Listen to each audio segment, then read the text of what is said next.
আসসালামু আলাইকুম। The famous cooking এ আপনাদের সকলকে স্বাগতম। আজকে আমরা ভাইরাল ড্রিম কেক তৈরি করব। ঘরোয়া কিছু উপকরণ দিয়ে খুব সহজেই একটি মূল্যে আমরা আগে থেকে গুঁড়ো করে রাখা কেকগুলো দিয়ে দিচ্ছি।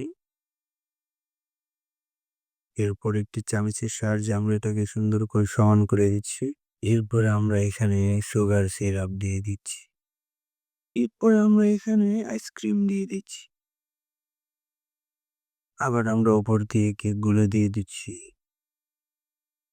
এরপরে আমরা এখানে আবার আইসক্রিম দিয়ে দিচ্ছি। এরপরে আমরা উপর দিয়ে চকলেট দিয়ে দিচ্ছি।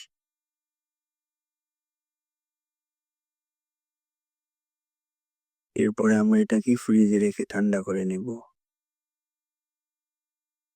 এরপরে ফ্রিজ থেকে বের করে উপর দিয়ে আমরা চকলেট গুঁড়ো ছিটিয়ে দিচ্ছি। তো তৈরি আমাদের ঘরোয়া উপায়ে ভাইরাল ড্রিম কেক। আপনাদের কাছে ভিডিওটা কেমন লেগেছে অবশ্যই আমাকে কমেন্ট করে জানাবেন।